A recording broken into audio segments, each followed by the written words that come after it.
Poland Daily Business. My name is Alexander Wierzejski and I'm your host. We will talk tonight about Middle East and what is happening over there. Our correspondent from Middle East, Paweł Rakowski, is in the studio now. Welcome. Welcome.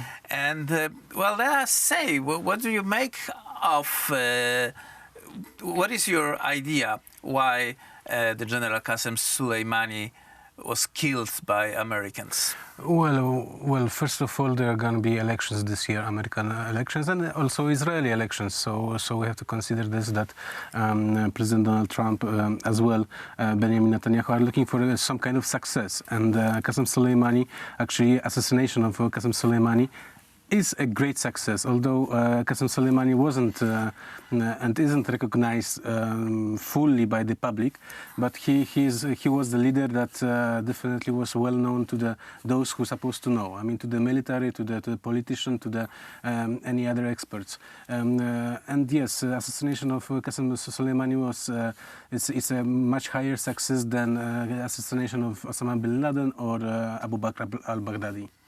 Right.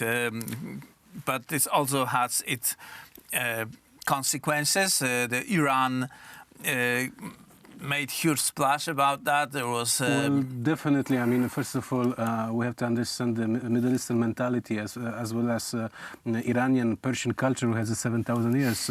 That's kind of humiliation, yes, and so the honor needs to be given back.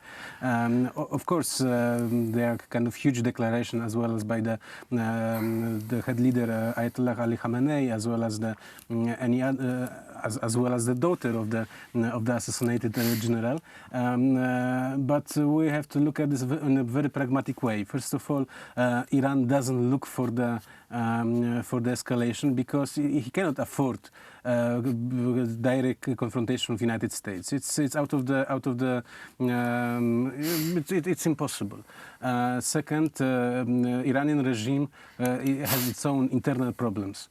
And we can say that after the assassination, those problems at least are kind of lifted over. I mean, for the last several weeks and months, there were huge protests around the country. 1,000 and 10,000 of the people who were protesting. It's estimated that around 500 people are dead after the clashes. Because the iron fist of the regime crushed it doesn't have mercy. Yes, but now we see yesterday on the funeral of the General Qasem Soleimani, there were estimated about 7 million people. So yes, the regime now gets its peak of the popularity. Yeah, definitely politically they gain a lot.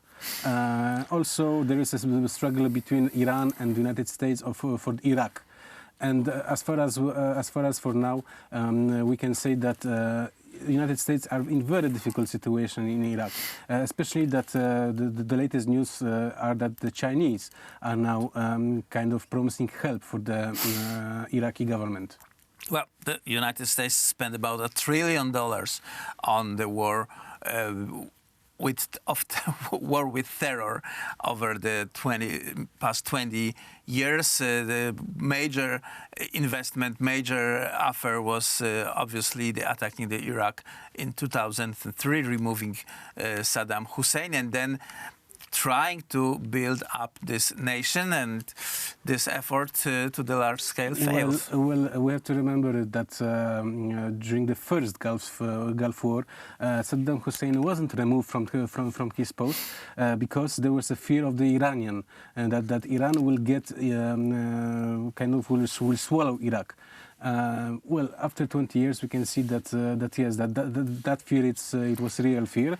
That now, after this assassination, we see in a Shia community in Iraq, which is about 60% of the Iraqi population, now it gets kind of consolidation around anti-American policy.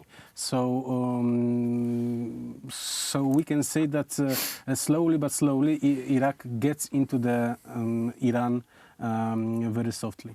So the General Soleimani was an architect of the Shia sphere of influence in the Middle East. Not only in the Shia area. I mean, his great success was not only to convince. I mean, like we have to understand that mostly Arabs don't like Persians and the Persians don't like Arabs. But Qasem Soleimani has had that gift to maneuver, to convince, to know a lot of people. So the question now is: will this policy be continued and maintained, or it will fall because of the lack of the leader who was able to deal with the many sides of this conflict? That's the main question. I mean, the successor of Qasem Soleimani, it's his right hand in the office, General Ismail Ghani, well known in Baghdad, well known in Damascus. Well, everyone knows that Qasem Soleimani was the special one. The future will show how his talent was special, and also that if the American gonna to pressure harder into the kind of the removing Iranian influences. By now we can say that from the Lebanese-Israeli border to Kabul in Afghanistan, it's Imperium Persium, it's Imperium Iranum, it's their domain.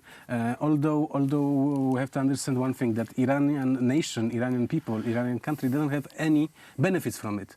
I mean, also what's very important, Iran doesn't pay a lot. I mean, it's not like the Saudi system that